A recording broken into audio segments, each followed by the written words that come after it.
2020-11 ಮುಂಬೈ ದಾಳಿಯ ಪ್ರಮುಖ ಸಂಚುಕೋರರಲ್ಲಿ ಒಬ್ಬನಾದ ತಹವೂರ್ ರಾಣಾ 2008ರ ಹತ್ಯಾಕಾಂಡದ ವಿಚಾರವಾಗಿ ತನ್ನ ಪಾತ್ರವನ್ನು ಒಪ್ಪಿಕೊಂಡಿದ್ದಾನೆ. ತಾನು ಪಾಕಿಸ್ತಾನಿ ಸೇನೆಯ ವಿಶ್ವಾಸಾರ್ಹ ಏಜೆಂಟ್ ಅಂತ ಹೇಳ್ಕೊಂಡಿದ್ದಾನೆ. ತಾನು ಮತ್ತು ತನ್ನ ಸ್ನೇಹಿತ ಮತ್ತು ಸಹಾಯಕ ಡೇವಿಡ್ ಹೆಡ್ಲಿ ಪಾಕಿಸ್ತಾನದ ಮೂಲದ ಲಷ್ಕರ್ ಎ ತೊಯ್ಬಾ ಜೊತೆ ಹಲವಾರು ತರಬೇತಿ ಕಾರ್ಯಗಳನ್ನು ನಡೆಸಿದ್ವಿ ಅಂತ ತಿಳಿಸಿದ್ದಾನೆ. 2026-11 ದಾಳಿಯ ಸಮಯದಲ್ಲಿ ತಾನು ಮುಂಬೈನಲ್ಲಿದ್ದೆ ಅಂತ ಕೂಡ ಒಪ್ಪಿಕೊಂಡಿದ್ದಾನೆ. ಇನ್ನು ಪಂಜಾಬ್ನಲ್ಲಿ ಹಲವಾರು ಭಯೋತ್ಪಾದಕ ದಾಳಿಯಲ್ಲಿ ಭಾಗಿಯಾಗಿದ್ದ ಖಲಿಸ್ತಾನಿ ಭಯೋತ್ಪಾದಕ ಹ್ಯಾಪಿ ಪಾಸಿಯನ್ನ ಅಮೆರಿಕದಿಂದ ಭಾರತಕ್ಕೆ ಗಡಿಪಾರು ಮಾಡಲು ಪ್ರಕ್ರಿಯೆ ಆರಂಭವಾಗಿದೆ. ಎಲ್ಲರಿಗೂ ಗೊತ್ತಿರೋದೇ ಇದು. ಈಗ ಅವನು ಒಪ್ಕೋತಿದ್ದಾನ ಅಷ್ಟೇ. Alright, yes. ಪಾಕಿಸ್ತಾನದ ಪರ ಗೂಢಚರ್ಯೆ ಮಾಡಿದ್ದ ಆರೋಪ ಎದುರಿಸ್ತಾ ಇರುವ ಹರಿಯಾಣ ಮೂಲದ ಯೂಟ್ಯೂಬರ್ ಜ್ಯೋತಿ ಮಲ್ಹೋತ್ರಾ ಕೇರಳ ಸರ್ಕಾರದ ಧನ ಸಹಾಯದಲ್ಲಿ ಪ್ರವಾಸ ಕೈಗೊಂಡಿದ್ರು ಎಂಬ ಆಘಾತಕಾರಿ ಮಾಹಿತಿ ಹೊರಗೆ ಬರ್ತಾ ಇದೆ. ಜನವರಿ 2024 ಮೇ 2025 ನಡುವೆ ಜ್ಯೋತಿ ಮಲ್ಹೋತ್ರಾ ಕೇರಳದ ಕೊಚ್ಚಿ, ತಿರುವನಂತಪುರಂ ಮತ್ತು ಇತರ ಕೆಲವು ಪ್ರಮುಖ ಸ್ಥಳಗಳಲ್ಲಿ ಭೇಟಿ ಕೊಟ್ಟಿದ್ದಾರೆ. ಈ ಭೇಟಿಯನ್ನ ಸಾಂಸ್ಕೃತಿಕ ಅಧ್ಯಯನ ಅಥವಾ ಸಂಶೋಧನೆಯ ಭಾಗ ಅಂತ ವರ್ಗೀಕರಿಸಲಾಗಿದೆ. ಇದರ ವೆಚ್ಚಗಳನ್ನು ಸರ್ಕಾರಿ ಯೋಜನೆಯಡಿ ಭರಿಸಲಾಗಿದೆ. ಆದರೆ ಈ ಯೋಜನೆಯ ನಿಖರ ಸ್ವರೂಪ ಮತ್ತು ಜ್ಯೋತಿಯ ಚಟುವಟಿಕೆ ಕುರಿತು ಸ್ಪಷ್ಟ ಮಾಹಿತಿ ಇನ್ನೂ ಸಿಗಬೇಕಿದೆ.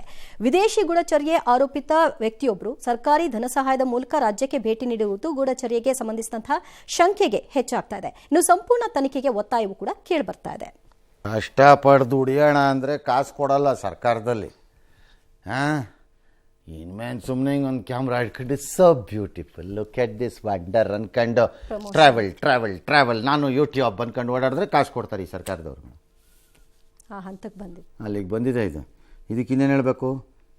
ಕತೆ ಕಾಯ್ತಿದ್ರಂತ. ಇವ್ರಿಗೆ ಗೊತ್ತಿತ್ತೋ ಇಲ್ವೋ ಅವಳಿಗೆ ಏನು ಅಂತ, ಆಚೆ ಬಂದ್ಮೇಲೆ ಯಾರು ಎತ್ತ ಅಂತ ಇವ್ರಿಗೆ ಗೊತ್ತಾಗಿರ್ಬೇಕು ಮೋಸ್ಟ್ಲಿ, ಅಲ್ವೇ? ಬಟ್ ಆ ಹಂತದಲ್ಲಿ ಆಕೆ ಏನೇನು ವಿಚಾರಗಳನ್ನ ಗೊತ್ತಿಲ್ವಲ್ಲ, ಅವ್ರಿಗೂ ಗೊತ್ತಿರ್ಲಿಲ್ವಲ್ಲ, ಕೇರಳ ಸರ್ಕಾರದವ್ರಿಗೂ ಗೊತ್ತಿಲ್ವಲ್ಲ.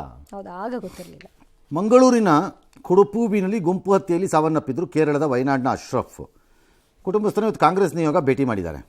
ಕೆ.ಸಿ. ವೇಣುಗೋಪಾಲ್ ಎಐಸಿಸಿ ಪ್ರಧಾನ ಕಾರ್ಯದರ್ಶಿ ಕೋರಿಕೆ ಮೇರೆಗೆ ಖಾದರ್ರು, ಜಮೀರ್ ಅಹ್ಮದ್ದು, ಬಿ.ಕೆ. ಹರಿಪ್ರಸಾದ್, ಯಾರ್ಯಾರ ನಜೀರ್ ಅಹ್ಮದ್ದು ಇವರು ಎಲ್ಲ ಭೇಟಿ ಮಾಡಿ ನಿಮಗೆಲ್ಲ ಹೆಲ್ಪ್ ಮಾಡ್ತೀವಿ ನಾವು, ಡೋಂಟ್ ವರಿ ಡ್ಯಾಶು ಅಂತೆಲ್ಲ ಹೇಳಿ ಅವ್ರಿಗೆ ಅದೇನೋ ಕಾಂಪನ್ಸೇಷನ್ ಸರ್ಕಾರದ ಕಡೆಯಿಂದನೂ ಕೊಡಿಸೋದ್ರ ಬಗ್ಗೆ ಮಾತಾಡ್ತೀವಿ ಅಂತೆಲ್ಲ ಹೇಳಿ ಅವ್ರವ್ರ ಕಡೆಯಿಂದ ವೈಯಕ್ತಿಕವಾಗಿ ಜಮೀರ್ ಒಂದು 10 ಲಕ್ಷ, ಖಾದರ್ ಒಂದು 5 ಲಕ್ಷ ಏನೋ ಪರಿಹಾರ ಎಲ್ಲ ಕೊಟ್ಟಿದ್ದಾರೆ.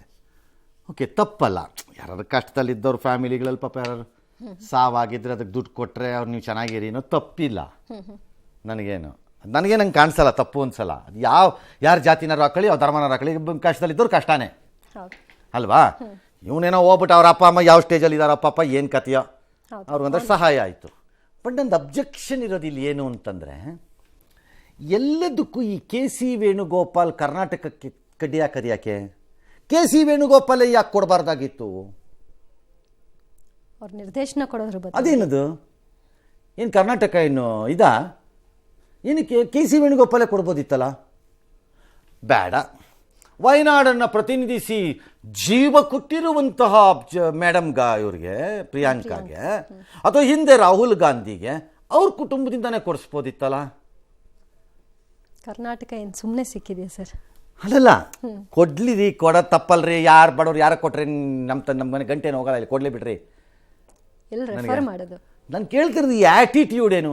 ಆನೆ ಸತ್ರೆ ಇಲ್ಲಿಗೆ ಫೋನ್ ಹಾಕ್ತೀರಿ. ಈ ಹುಡುಗನ ಫ್ಯಾಮಿಲಿ ಇಲ್ಲಿದೆಯೋ ಕೇರಳಲ್ಲಿದೆಯೋ ನಂಗೆ ಐಡಿಯಾ ಇಲ್ಲ. ಇಲ್ಲಿರೋದಾ? ಅಲ್ಲ, ಇಲ್ಲಿರಲಿ, ನೀವು ಕೊಡಿ. ಅವರು ಕೊಡ್ಬೋದಿತ್ತಲ್ಲ. ಅವ್ರಿಗೆ ಉದಾರತೆ ಇಲ್ವಾ? ಅವ್ರಿಗೆ ಹೃದಯ ವೈಶಾಲ್ಯ ಇದಿಲ್ವಾ ಅವ್ರಿಗೆ? ಅದೇನವ್ರು ಹೇಳಿಬಿಟ್ಟು ಕೊಡಿಸೋದು?